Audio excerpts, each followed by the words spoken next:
준비하는 시간 KBS 1라디오 김성환의 시사야. 국내 코로나19 신규 확진자 수가 926명을 기록한 가운데 하루 사망자 수는 24명으로 역대 최다로 나타났습니다.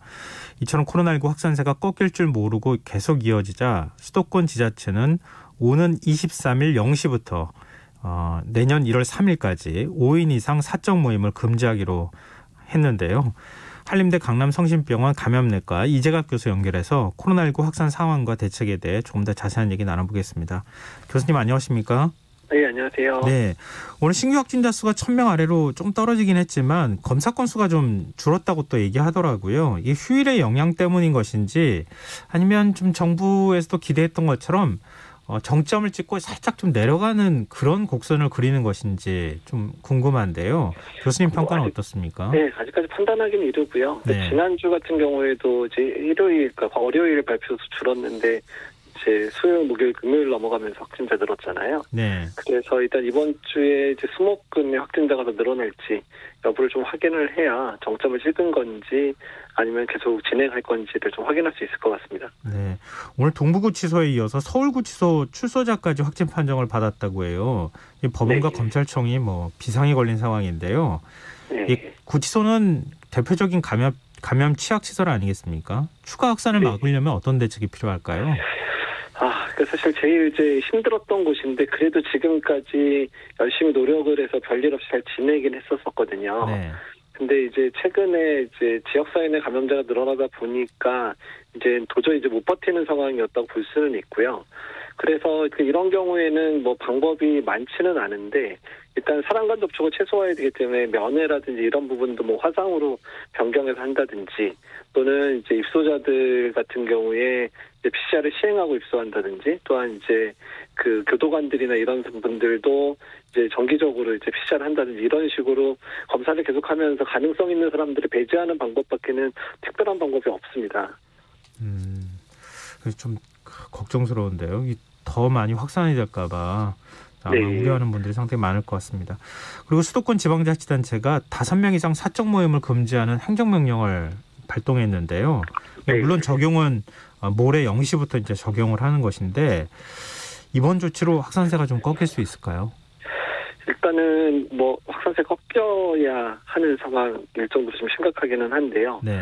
다만 이제 수도권 같은 경우에는 지난주부터 사실 3단계가 올라갈 거라고 준비를 했던 거를 저는 기억을 하고 있습니다. 네. 근데 이제 중앙정부 차원에서 3단계 발령을 하지 않다 보니까 근데 지금 또 수도권의 상황이 너무 이제 안 좋은 상황이고 그래서 어쩔 수 없이 이제 3단계 준한 3단계보다 더한 거죠. 이제 5명은 원래 3단계여도 10명 이상만 모임을 안 하는 건데요. 그래서 해서 어떻든 간에 이제 반전의 기회를 누리려고 하는 것도 있고요.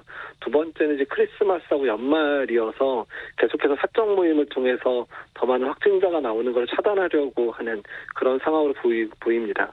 일단 시의적절한 조치다 이렇게 보이십니까? 네, 일단은 시적절하다기보다는 안 할 수 없는 상황이라는 게 더 맞을 네. 것 같고요. 네. 그러니까 지금 해야 되는 상황들이고 그리고 개별 업장이나 이런 부분들의 통제를 하기는 쉽지를 않으니까 오히려 이제 사람들의 사회적 거리두기 특히 이제 사적 만남들을 제한을 해서 이제 다중이용 시설들의 이용을 최대한 이제 줄이겠다 이제 이런 의도로 보는 게 맞을 것 같습니다. 네. 네, 지금 지난 일주일 동안 하루 평균 확진자가 800에서 1000명대 진입하면 사회적 거리두기 3단계 요건이 충족이 되는 거 아닙니까? 네, 그렇죠. 지금 예. 하루 평균 확진자가 889명을 기록했다고 합니다. 이게 3단계 격상 조건에는 일단 부합을 하는 것으로 보이는데 네, 지금 정부는 아직까지 격상을 안 하고 있습니다. 일단 교수님의 의견은 어떠세요? 일단 저는 사실 지난주부터 병상 부족 상황이 계속 악화되고 있어 특히 중환자 병상이 부족하기 때문에 네. 일단은 3단계를 빨리 발령을 해서 의료체계 정비할 수 있는 시간을 벌어야 된다라고 이제 계속 말씀을 드렸는데요. 근데 이제 정부 차원에서도 워낙에는 기준에 맞으면 단계 격상을 하겠다라고 지난주까지는 기조가 그랬던 것 같은데 네. 왜 그런지 모르지만 주말 지나면서부터 되게 강경해지면서 3단계는 거의 안 올리겠다 이런 식으로 좀 분위기가 바뀌었는데 그 이유는 저도 잘 모르겠습니다. 근데 증가세가 일단 좀 정점을 찍고 이번 주 정도면은 효과가 조금 그래도 나타나지 않을까 이런 기대하는 마음이 좀 있지 않을까도 싶거든요. 네, 사실 기대와 별개로요. 그러니까 이미 지금 중환자로 진행하는 분들은 지난주와 지지난주에 발생했던 환자들이 중환자로 진행을 하고 있고 일부 이제 중증으로 진행할 만한 사람들이 지금 입원을 못하는 상황이 좀 벌어지면서 사망자가 발생을 하고 있거든요. 네. 특히 수도권은 뭐 중환자 시설 자체가 뭐 꽉 찬 수준 정도가 아니라 지금 응급실에 이제 중증 환자가 왔는데 지금 이제 중환자실이 없어가지고 응급실에 계속 대기하는 상황에 그 대학병원급 응급실은 또 상당히 많은 상황들이거든요. 그러니까 이미 중환자 수용 용량을 초과한 상황이라고 보시면 될 것 같습니다. 그래서 지금 그 의료체계 정비 부분 때문에라도 3단계를 격상을 해야 되는 상황들이거든요. 그러니까 이번 주에 확진자가 정말 다행히 떨어지더라도 이미 발생한 중환자를 지금 해결을 못하는 상황이기 때문에 더 이상의 중환자가 늘어나는 상황을 방치할 수 있는 상황은 아니거든요. 그러니까 3단계로 올리지 않는다 하더라도 현재 굉장히 의료체계 부담이 되고 있기 때문에 숫자가 좀 떨어진다 하더라도 지금 그 상황으로는 3단계로 안 갈 수는 없는 상황이다. 이런 말씀이신데요. 예. 지금 정부가 내일 올해 성탄절과 새 연휴 관련해서 방역 강화 대책을 또 발표한다고 하는데 교수님께서는 정부 생활방역위원회 위원이시기도 하시잖아요. 내일 어떤 대책들이 포함이 될까요? 그렇습니다. 이번에는 내일 저녁에 지금 생활방역위원회가 예정돼 있고요. 네. 발표하고 나서 모이는 적도 별로 없었는데 왜 또 이런 순서를 밟는지 잘 모르겠고요. 아마도 3단계와 관련돼 있는 의견들이 갈릴 것 같기 때문에 오히려 발표하고 나서 보완 대책을 물어보는 수준으로 생활방역위원회가 모일 것 같아서 어쨌든 생활방역위원회는 자문회의에 해당되지 이 회의의 결정사항을 가지고 의결에 이제 어떤 정책 결정이 반영은 하겠지만 어쨌든 결정권이 있는 위원회는 아니거든요. 네네. 근데 생활방역위원회에서 사전에 뭐 그런 논의를 하지는 않았다 하더라도 그동안의 정부의 어떤 그 의사결정 과정이라든가 이런 것들은 어느 정도 알고 계시잖아요. 그러니까 내일 만약에 발표된다고 하면은 어떤 보완 대책이 발표될 것으로 보시는지요? 그러니까 이제 뭐 3+알파라고 해서 준비를 하고 있었는데 지금 3단계를 발령을 안 했기 때문에 2.5+알파 형태가 될 가능성이 높겠죠. 아니면 3-알파 형태라고 될 것 같은데 뭐 식당 이용을 뭐 못하게 하고 일단은 뭐 이제 테이크아웃만 가능하게 한다든지 그리고 집회나 모임을 수도권에서 지금 시작했던 거와 동일한 방법들을 할 수도 있고 안 할 수도 있는데 비슷한 상황은 될 것 같다는 생각이 들고요. 그다음에 그 외에 지금 이제 그 일반 관리 시설 중에 확진자가 많이 나오는 일부 시설에 대해서는 이제 뭐 이제 그 영업 정지나 이제 이런 부분들이 일부는 나올 거는 같습니다. 그래서 3단계까지 올라가진 않지만 3단계에 준하는 정도의 내용들이 나오지 않을까 이렇게 예상을 하고 있습니다. 네. 앞서 계속 누차 말씀해 주셨지만 지금 병상 부족 문제 심각하다고 하셨잖아요. 정부가 서울에 있는 대학병원들의 병상의 1% 이상, 뭐 1% 이상 이렇게 하지만 병상을 확보하도록 이렇게 행정명령을 발동하지 않았습니까? 그게 도움이 많이 될까요? 그러니까 뭐 지금 당장에 준비되는 병상으로 인해서 중환자에 못 입원하는 분들은 어느 정도 도움을 받을 거라고 예상을 하는데요. 지금 이제 상급종합병원이 한 40개 조금 넘고요. 그다음에 국립대학병원들이 좀 더 붙어서 1%를 준비를 해도 이제 뭐 1000병상 기준으로 한다고 해도 10병상 정도씩 나오니까 400여 개에서 500여 개 정도의 병상이 추가되는 거거든요. 근데 이제 일단은 뭐 급한 불은 끌 수 있는데 그러니까 지금의 유행 상황이 잠잠해지지 않는다라고 하면 그러니까 1000명대로만 2, 3주만 발생을 하더라도 2주 정도 지나면 그 자리 다 차거든요. 그렇기 때문에 이제 지금 당장에 이제 이 부분 준비하는 것뿐만 아니라 그 이후에 어떻게 할 건가를 체계적으로 준비를 해놓는 상황, 또 최악의 상황에 대한 대비들을 해야 돼서 주 단위의 병상 확보 계획들을 발표를 하고 이 부분에 있어서 민간병원과 공공병원, 준공공병원까지 합쳐서 의견들을 나누고 준비를 철저히 해야 될 것 같습니다. 네.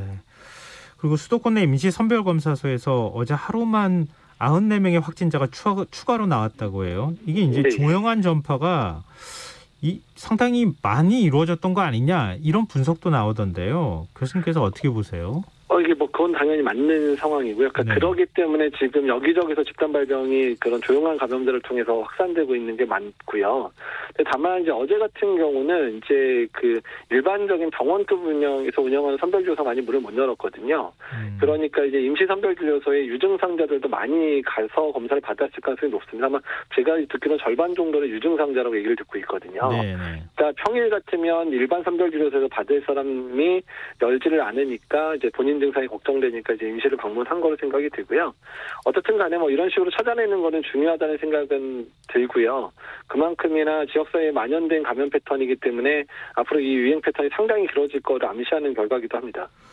이 한 명이 몇 명을 감염시킬 수 있는지 보여주는 지표가 감염 재생산 지수잖아요. 네. 이게 높을 때는 한 1.5까지 가까이 갔던 것으로 알고 있는데 지금 1.28명이라고 해요. 네. 이 정도면 그 많이 떨어진 거라고 또 볼 수 있는데 환자는 또 안 줄어드는 거 이건 또 어떻게 해석을 해야 되는지. 그러니까 이 부분은 잘 생각을 해보셔야 되는데요. 네. 그러니까 이게 그 처음에 초기에 막 확진자가 200명, 400명 증가될 때 이제 한 1.5 정도 됐던 거고요. 네. 지금 이미 1000명이 넘은 상황에서 1.3 정도만 돼도 이게 이제 계속 증가되는 것 때문에 일주일에 있으면 1300명이 된다는 얘기거든요. 아, 확진자 수 자체가 많으니까. 예, 많으니까. 예, 네. 더 커지는 숫자가 되기 때문에. 그러니까 지금 숫자가 많은 상황에서는 1.2나 1.3이나 만약에 1.5 정도 되면 더 큰 숫자가 나올 수 있는 상황이라 전체적인 규모를 줄여주지 않으면 이게 1.2나 1.1만 돼도 확진자는 증가되는 거고요. 그래서 네네. 지금 만약에 확진자를 줄이려고 그러면 1, 미만으로 떨어진 게 확인되면 다음 주에 줄이겠다 이렇게 예측을 할 수 있는 겁니다. 아, 또 그런 부분이 있군요. 근데 방역당국은 다음 주에는 1000명에서 1200명의 일일 확진자가 발생할 것으로 예상한다 이렇게 밝혔습니다. 이 네. 향후 확산세 어떻게 될 거라고 보세요? 그러니까 아마 이번 주가 어떻게 되느냐에 따라서 상황이 완전히 달라질 수도 있는데요. 만약에 이번 주에 정점을 찍고 꺾이는 모습이 아니라 그러면 상당히 악화될 가능성이 상당히 높고요. 네. 더 걱정인 건 이미 1000명대로 올라선 상황이기 때문에 정점이 꺾이더라도 이게 한 100명대 뭐 이렇게까지 떨어지려면 2, 3개월 이상 걸릴 가능성이 높거든요. 이게 네. 지역사회에 만연한 패턴이기 때문에 그래서 지금 겨울 내내 확진자 수가 꽤 발생할 수 있겠다. 그래서 장기적으로 이제 이런 병상 확보나 이런 부분들을 이제 1, 2주 앞부터 시작해서 2, 3개월까지 바라보면서 준비를 해야 된다고 말씀드리고 싶습니다. 네. 근데 백신 그 확보 문제에 대해서 좀 여쭤보고 싶은데요. 정부가 네. 내년 3월 이전에 화이자, 모더나, 얀센 등 세계 제약사 백신 도입이 어렵다 이렇게 밝혔습니다. 네. 우리도 좀 더 선제적으로 백신을 확보해야 했어야 되는 거 아니냐 이런 지적도 나오는데요. 네. 이 과거의 일이기 때문에 지금하고 비교해가지고 이게 결과론적으로 어떻게 해석을 해야 될지 좀 헷갈리기도 하거든요. 사실 뭐 지금 과거 얘기 아무리 해봐야 백신이 나올 거는 아니기 때문에요. 네. 일단 지금 앞으로라도 이제 그런 계약 조건이나 이런 것들을 우리나라에 유리하게 가져가려고 노력을 해야 되고 그러려면 예산이나 이런 부분들을 충분히 확보를 해야 가능하기 때문에 네. 이제 그런 부분에 앞으로 신경을 써야 되고 또한 이제 확보된 백신도 어떻게 맞추느냐에 따라서 효율적으로 맞추면 좀 더 빨리 맞출 수도 있기 때문에 이런 접종의 방법이라든지 운송 방법이나 이런 부분 준비를 좀 서둘러야 되는 상황으로 보시면 될 것 같고요. 이제 과거의 아쉬운 부분들은 사실 우리나라가 개발되고 있는 백신, 외국의 백신한테 투자를 한다 또는 그런 백신을 이제 유형으로 나오지도 않았는데 우리가 구매를 한다. 지금 우리나라의 법적 체계나 예산 체계는 아예 불가능한 상태입니다. 그리고 공무원이 그렇게 되면 징계를 받을 수 있는 상황이라 네. 적극 행정이 불하기 때문에 이제 이 부분도 앞으로 그런 문제가 없도록 다 보완을 해놔야 될 거라 생각이 듭니다. 네. 네, 정부는 뭐 내년 2, 3월쯤에 확실히 이제 들어오는 게 아스트라제네카 백신이다. 이제 이렇게 얘기를 네. 하고 있는데요. 근데 이게 미국 식품의약국 FDA 승인하고 별개로 우리 식약처가 단독으로 승인할 수 있다고 얘기하는데 네. 이게 좀 불안하다고 하시는 분들이 좀 있어요. 이게 근데 이제 그런 부분들은 제 생각은 너무 걱정 안 하셔도 될 것 같고요. 아마 올해 12월 안에 영국에서 먼저 승인할 가능성이 높고요. 그다음에 1월쯤에 유럽에서 승인할 가능성이 높거든요.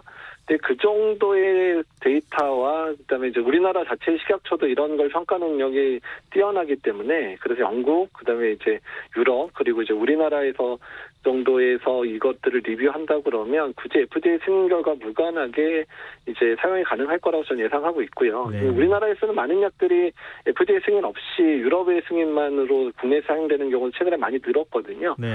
그 부분에서는 그냥 걱정 안 하셔도 되지 않을까 생각이 듭니다. 근데 영국에서 이 감염력이 한 70% 더 강한 변종 바이러스가 지금 뭐 발생했다 이런 소식도 들려오는데요. 네. 코로나19 백신이 변종 바이러스에도 효과도 있다 이렇게 보건 전문가들은 얘기를 합니다. 어떤 게 말이 맞습니까? 그러니까 지금 지금 영국에서 발표된 유전자 서열이나 이런 게 변동은 돼 있기는 한데 전반적인 항원성이라고 그러죠. 그러니까 백신에 들을 거냐 말 거냐에 대한 부분들은 아주 많이 반해 있지는 않다고 얘기를 하거든요. 네. 그래서 지금 이제 그 바이러스 직접 연구하시는 분들은 이제 백신이 효과가 없을 정도의 그런 바이러스는 지금의 추세라면 2, 3년 전에 거쳐서 서서히 나올 가능성이 높다 정도로 예측을 하고는 있습니다. 그래서 아직까지는 괜찮다. 하지만 네, 앞으로 알겠습니다. 어떻게 될지는 계속 연구가 필요하다. 이렇게 생각하시면 될 것 같습니다. 네, 알겠습니다. 오늘 말씀 여기까지 듣겠습니다. 고맙습니다. 예, 감사합니다. 네, 지금까지 한림대 강남성심병원 감염내과 이재갑 교수였습니다. KBS 라디오 김성환의 시사야 1부 순서는 여기서 마무리하겠습니다. 2부에서는 사건, 사고 뉴스 등을 살펴보는 밤참 뉴스 세계 이면 순서로 찾아뵙겠습니다. 전 11시 정각 2부에 다시 찾아오겠습니다.